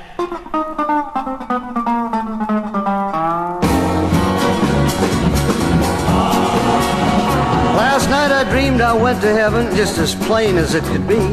Out of 1,000 people there, St. Peter waved to me. He said, "George, I've seen your record, and it's spotted with some sin. But there's one thing I got to know before I let you in." Are you a turtle? You bet you're sweet. You bet you're sweet. Ask me again if I'm a turtle. Are you a turtle? Are you a turtle? You bet. That's dumb. Anybody who's anybody's a turtle. You know that. You're sweet. That's a fun little ditty. George Gobel there with Are You a Turtle? I mean, think about the implication that's upon it that.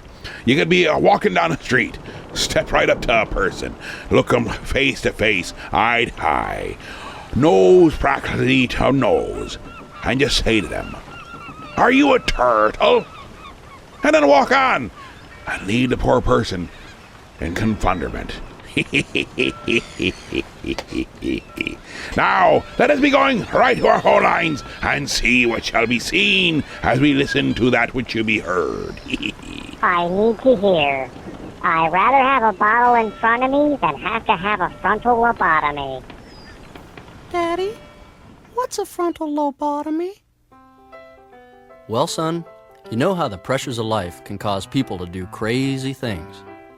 And if a person does too many crazy things, then that person is crazy. Sometimes you can keep yourself from going crazy by doing things to relieve tension, like drinking or having sex. But if craziness goes too far, sometimes the only thing left to do is to cut out that part of your brain that makes you crazy. That kind of brain surgery is called a frontal lobotomy. Maybe this song will help you understand what I mean.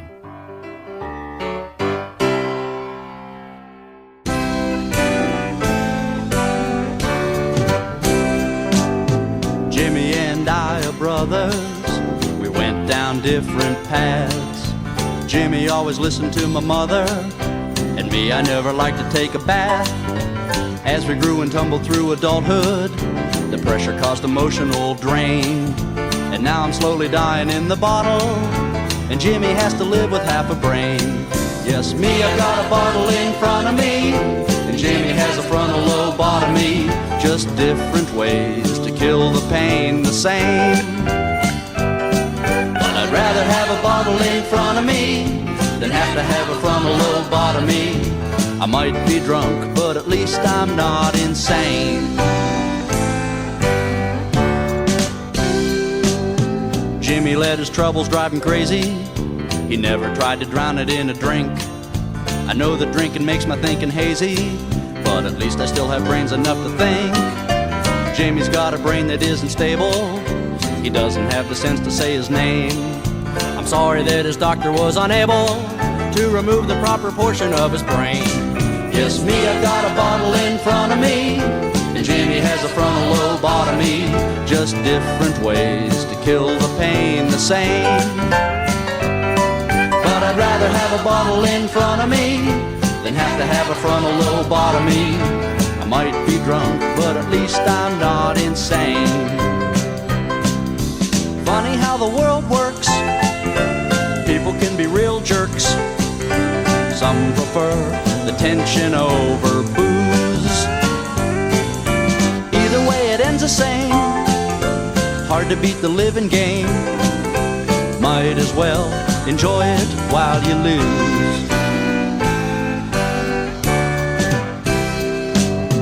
When I need a drink I start to shiver, and Jimmy always viewed it with concern. But I'd rather have cirrhosis of the liver than an intellect that's second to a fern. I wonder if old Jimmy's gonna hear it when I tell him that his logic wasn't sound. They'll dose him up on lots of evil spirits when they take him to the psychiatric grounds. Yes, me, I've got a bottle in front of me, and Jimmy has a frontal lobotomy. Just different ways to kill the pain the same.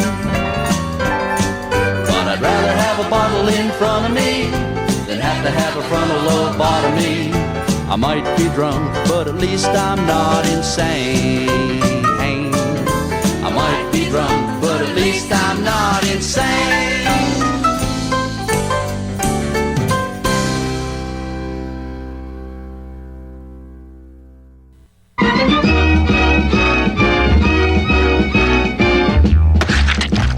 Attack of the killer tomatoes! Attack of the killer tomatoes! They'll beat you, bash you, squish you, mash you, chew you up for brunch, and finish you off for dinner or lunch.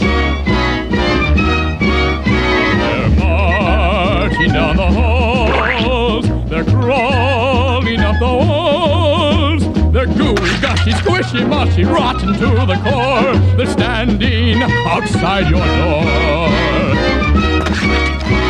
Remember Herbert Farbage, while taking out his garbage, he turned around and he did see tomatoes hiding in his tree. Now he's just a memory. I know I'm going to miss her. A tomato ate my sister. Sacramento fell today. They're marching into San Jose. Tomatoes are on their way. The mayor is on vacation. The governor's fled the nation. The police have gone on strike today. The National Guard has run away. Tomatoes will have their day. Attack of the killer tomatoes! Attack the killer tomatoes.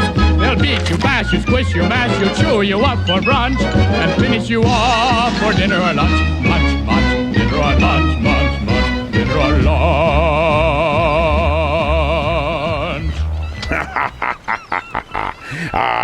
That's the theme song to Attack of the Killer Tomatoes. Or tomatoes, as they should be properly pronunciated. Now, let me see it. Yes, we've had a request here. It came in asking for to be stuck in a closet with Vanna White by Weird Al Yankovic. Some people have some fascinating ideas, and then some people turn them into songs, and that's what Weird Al does best.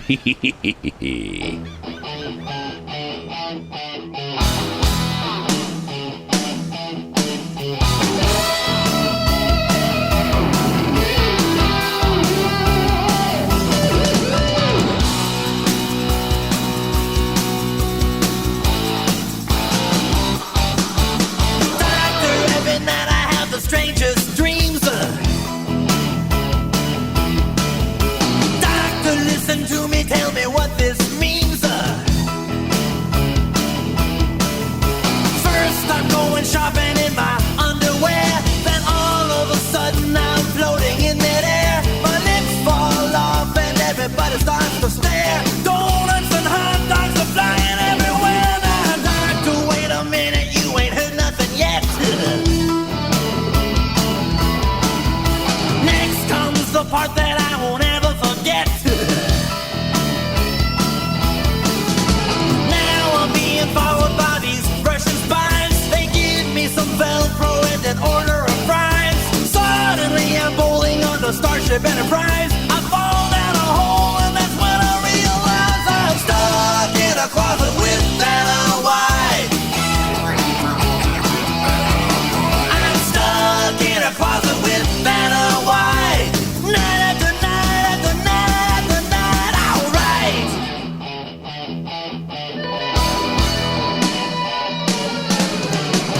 Doctor, won't you tell me, am I going insane? Was it something I ate or something wrong with my brain?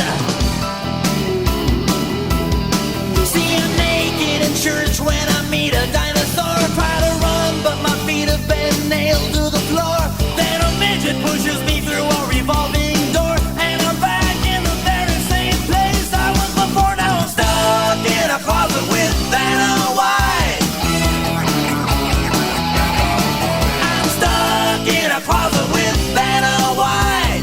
Night after night after night after night, and I can't bust out and I can't break free, and it's getting just a little too stuffy here for me, and I can't go home and I can't get loose, and I try to escape but it's just no use, and I can't ever leave and I can't ever win, and we're running out of air and the walls are closing in, and I can't go back and I can't get through. But Vanna, since you're here, why don't you let me buy a vowel from you?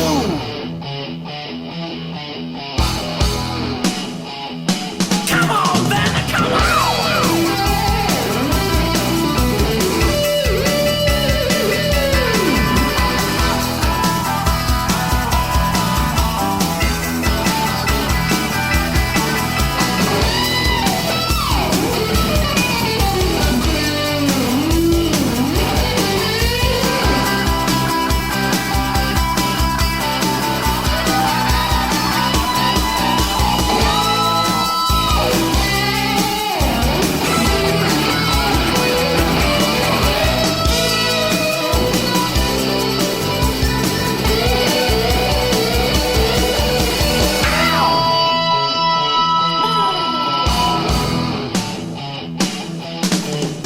Doctor, all those crazy dreams have started again.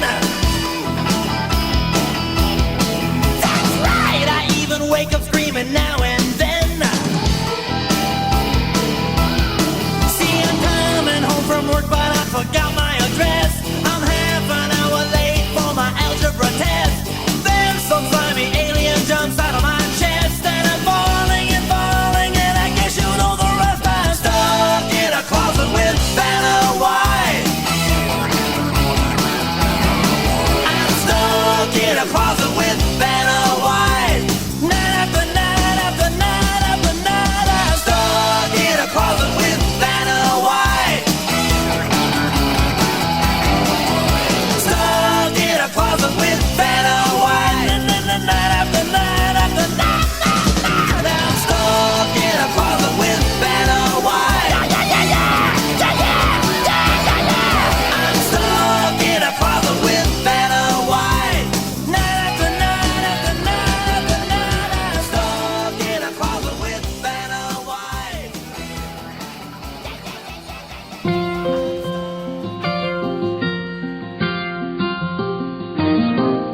Did you ever think when you eat Chinese, it ain't pork or chicken but a fat Siamese? Yet the food tastes great so you don't complain. But that's not chicken in your chicken chow mein. Seems to me I ordered sweet and sour pork, but Garfield's on my fork. He's purring here on my fork. There's a cat in the kettle at the Peking Moon, the place that I eat every day at noon. They can feed you cat and you'll never know. Once they wrap it up in dough, boys, they fry it real crisp in dough. Chowlin asked if I wanted more as he was dialing up his buddy at the old pet store. I said, not today, I lost my appetite. There's 2 cats in my belly and they want to fight. I was sucking on a Rolade and a Tums or 2 when I swear I heard it mew, boys. And that is when I knew. There's a cat in the kettle at the Peking Moon. I think I gotta stop eating there at noon. They say that it's beef or fish or pork, but it's purring there on my fork. There's a hairball on my fork.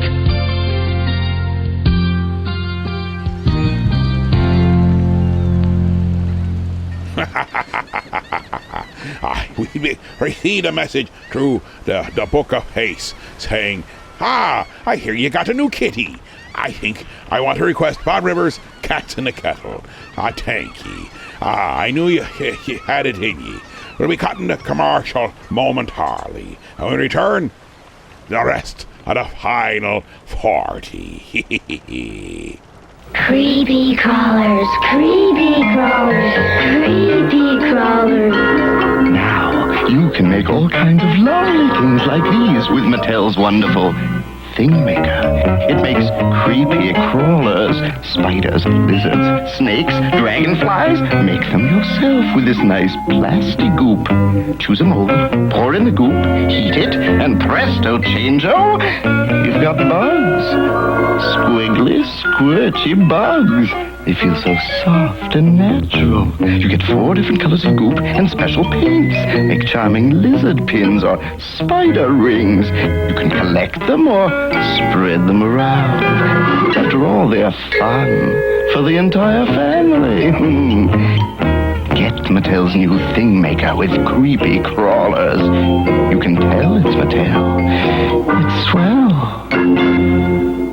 Oh, wow, Scoop, did you hear? What, Reggie? What? The rumor mill is saying that the captain's quarters is gonna be showing up and weighing anchor at this year's Twin Tiers Comic-Con. Oh, boy. When, Reggie? When? They'll be there the whole time from November 9th and 10th. And will the nice lady be there, too, with all the really neat snacks? You mean Babushka? I sure hope so. Like all you can eat. And she likes my singing, too. We'd better start getting our cosplay costumes ready. I wonder what we should be this year. I want to be Godzilla. And you can be Mothra. Like I can't wait to hear who else will be showing up. Plus all the comics, minifigs, and replica vehicles. Zoinks! Don't forget to get us VIP tickets. Come on, Scoob. Like, how could I forget such a thing? Last week you forgot where you parked the van. But, like, this is important. I've already cleared the calendar for November 9th and 10th, and the Arnott Mall Event Center won't know, like, what hit 'em once we get there. Twin Tiers Comic-Con, here we come. Well, it just simply gets us closer to the witching hour. But I guess we should just get on with things. It's like ripping off Band-Aids on someone else. The faster you pull them, the more they scream. I mean, the quicker it's over. So, without further ado, let's go right to the phone lines. I would really like to hear Green Jelly's cover of Anarchy in the UK, which they do Anarchy in Bedrock. Yabba dabba doo! Anarchy in Bedrock. Twitch, twitch. 1, 2, 3, 4.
But old Weird Harold and I, old Weird Harold, we called him that because he was 6'9", weighed 50 pounds.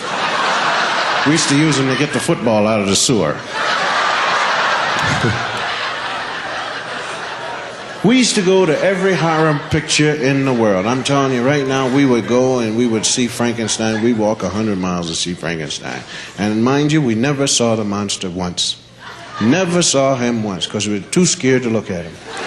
And we had the best seats in the movie. We used to sit right up front. I mean, right up front. That's where you can see everything. You just look right up front there. And we'd say to each other, you going to look at the monster this time? Yeah. No, don't lie now. If you're not going to look at it and say that, you might as well get right on the floor now if you're not going to look at it. You didn't look at him the last time. Yes, I did. Don't lie. Put it on. Oh, look out. That's where we stayed for 12 days. Used to go home with 100 black juji fruits all on our backs. Yeah. So, my mother, we used to stay over and over and over trying to get to see the monster, but we couldn't do it. We were too scared. And my mother used to come for me. Will you come home? Get up off the floor and come home. You know, and the guys would razz, hey, cuz, your mom came for you. Get up. You shut up. So my mother said one day, she said, I'm not coming for you. That's all. You know, you'll come home yourself. Walk under 9th Street Bridge in the dark by yourself if you don't know how to come home. Oh, Mom, you'll come home for us. So we're watching this one picture, and it was a heck of a picture. It was one of the greatest. They had Frankenstein, Wolfman, Dracula, the Hunchback, the Mummy. Everybody was in it, and Harold and I stayed on that floor. Our eyes were closed all day. We never came up one time for air. Every time there was somebody on that screen we didn't want to see. The Mummy's in there now. Oh, we don't want to look. We don't want to look. And we sat through about 12 showings of the same picture. You gonna look this time? No, get up off the floor. No, I ain't getting up nowhere. It ain't gonna get me. So, finally, during the cartoon, I got up and I looked around and I said, hey, Harold, there's nothing here but grown-ups. And Harold said, yeah, because that's what he always says whenever I'm right. He's my closest friend, you know. I said, ask that man what time it is. Hey, mister, what time is it? It's 10 o'clock. Oh, Harold. Oh, Harold, we're in trouble. 10 o'clock, yeah. 10 o'clock, that's when the monsters come out. And my mom didn't even come for us, man. Well, she said she would, yeah, but she's supposed to come for us, man. She ain't supposed to let us go home at 10 o'clock with all the monsters out, I think, man. And we walk out of the movie crying, oh, we got out, it's 10 o'clock. Now, the walk home, 9th Street Bridge has no lights whatsoever, which is it's the only way to get home. And we are sick. You're talking about two scared kids just walking, arm in arm, not even picking our feet up off the ground because we want to be ready. If the monster touches us, we want to be ready to jump straight up to heaven. When you pick one leg up, you take a chance on going sideways. And we got our leg. We're just sending our toes out 6 feet ahead of us like radar. Kids coming. Kids coming. And I'm telling you, really scared and ready to go any second. And I bumped into Harold. Bump. I said, Harold, did I bump into you? Harold said, no. I said, don't lie to me now, Harold. I said, if I bumped into you, say that I bumped. Even if I didn't bump into you, Harold, say that I bumped into you. Because if I didn't, we're going to get eaten alive. You know that, don't you? Harold said, well, you bumped into me. I said, okay, don't lie anymore. Now, I don't know the name of the wino that came out of the alley that emptied onto the 9th Street Bridge. I don't even care what the guy's name is, man. All I know is that he was wrong. That's all I can say. He was pure D wrong. You just don't walk out of an alley that empties on the 9th Street Bridge without making some sort of announcement. Warning little kids. Look out, little kids coming home from the Astor movie after seeing a whole lot of horror monsters. There's nobody that can hurt you. It's just a little old wino. And he came out. Now, I'm sure while filling out the accident report on this man that the doctor said, what happened? I don't know. It was just 4 feet ran right up my chest, danced on my head for a half hour, and then ran straight down my back, doctor. Well, did they say anything? Yes. They said, ah! Did you see them at all? Yes, it was a little kid riding on top of a tall, skinny one, and he was beating him with a stick saying, faster, faster, you fool, you fool.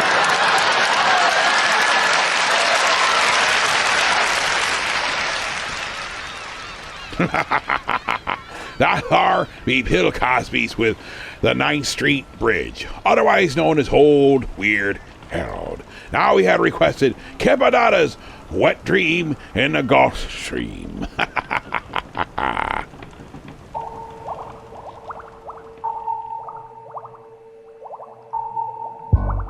It was April the 41st. Being a quadruple leap year, I was driving in downtown Atlantis. My Barracuda was in the shop, so I was in a rented Stingray, and it was overheating. So I pulled into a Shell station. They said I'd blown a seal. I said, fix the damn thing and leave my private life out of it, okay, pal? While they were doing that, I walked over to a place called the Oyster Bar, a real dive. But I knew the owner. He used to play for the Dolphins. I said, hi, Gil! You have to yell, he's hard of hearing.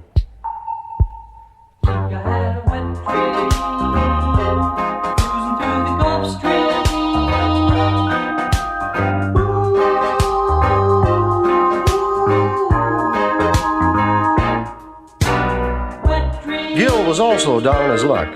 Fact is, he was barely keeping his head below water. I bellied up to the sandbar. He poured me the usual. Rusty snail, whole of grunion, shaken, not stirred, with a peanut butter and jellyfish sandwich on the side, heavy on the Mako. I slipped him a fin, on porpoise. I was feeling good. I even dropped a sand dollar in the box for Jerry's squids, for the halibut. Well, the place was crowded. We were packed in like sardines. They were all there to listen to the big band sounds of Tommy Dorsal. What soul! Tommy was rocking the place with a very popular tuna, Salmon Chanted Evening, and the stage was surrounded by screaming groupers, probably there to see the bass player. One of them was this cute little yellowtail, and she's giving me the eye. So I figured this is my chance for a little fun. You know, piece of Pisces. But she said things I just couldn't fathom. She was too deep, seemed to be under a lot of pressure. Boy, could she drink. She drank a lot. I said, what's your sign? She said, Aquarium. I said, great, let's get tanked.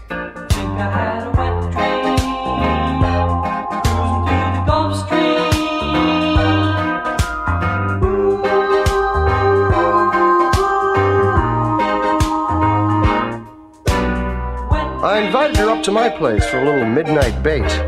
I said, come on, baby, only take a few minnows. She threw me that same old line. Not tonight, I got a haddock. And she wasn't kidding either, because in came the biggest, meanest looking haddock I'd ever seen come down the pike. He was covered with muscles. He came over to me and said, listen, shrimp, don't you come trolling around here. What a crab. This guy was steamed. I could see the anchor in his eyes.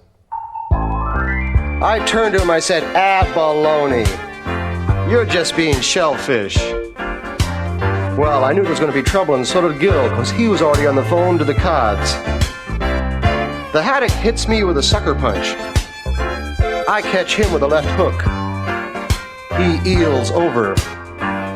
It was a fluke, but there he was, lying on the deck, flat as a mackerel. Kelpless. I said, forget the Cods, Gil. This guy's going to need a sturgeon. Well, the yellowtail was impressed with the way I landed her boyfriend. She came over to me, she said, hey, big boy, you're really a game fish. What's your name? I said, Marlin.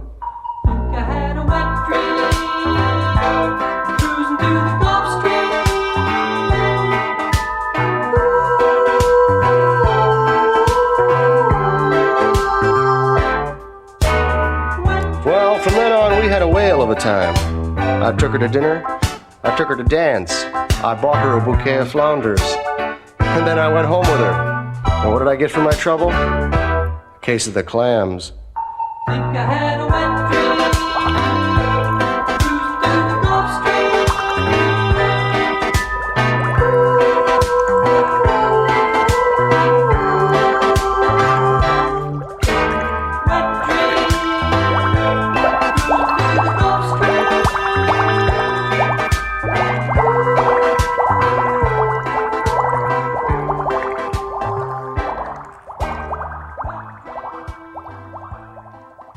Let's do it.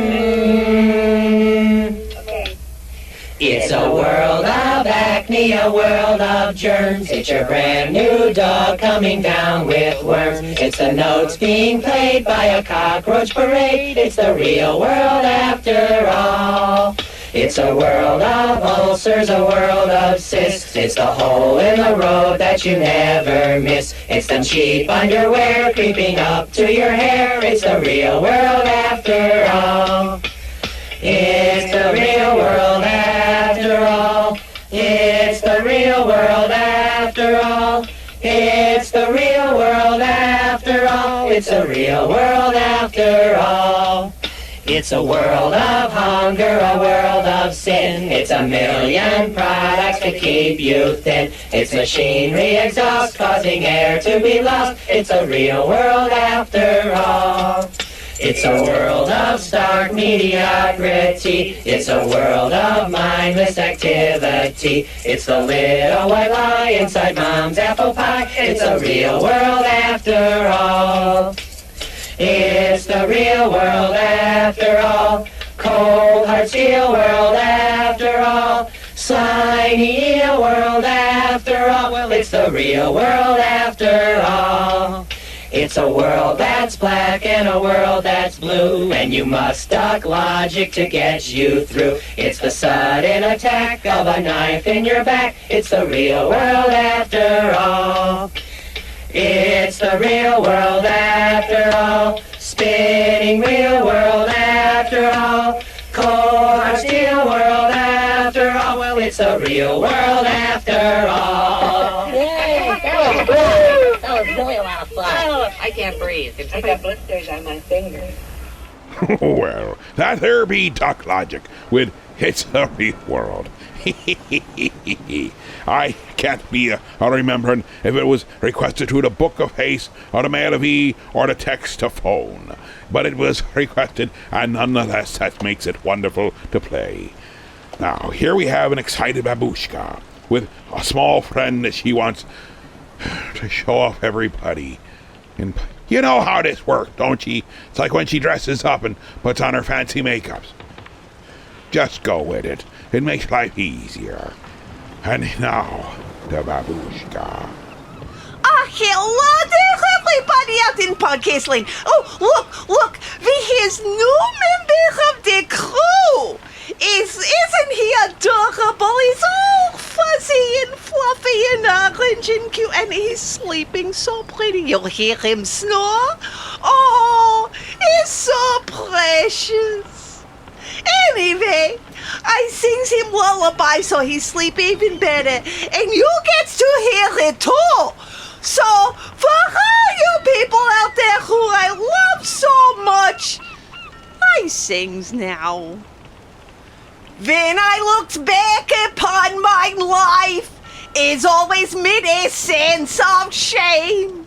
I've always been the one to blame for everything I longs to do, no matter when or where or who, has one thing's in common too. It's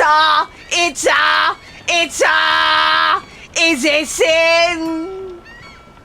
Everything I've ever done, everything I ever do, every place I've ever been, everywhere I's going to, is a sin. At school they taught me how to be so pure in thought and word and deed. They didn't quite succeed.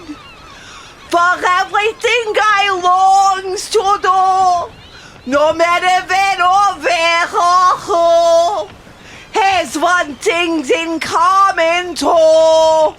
Is a sin. It's a sin.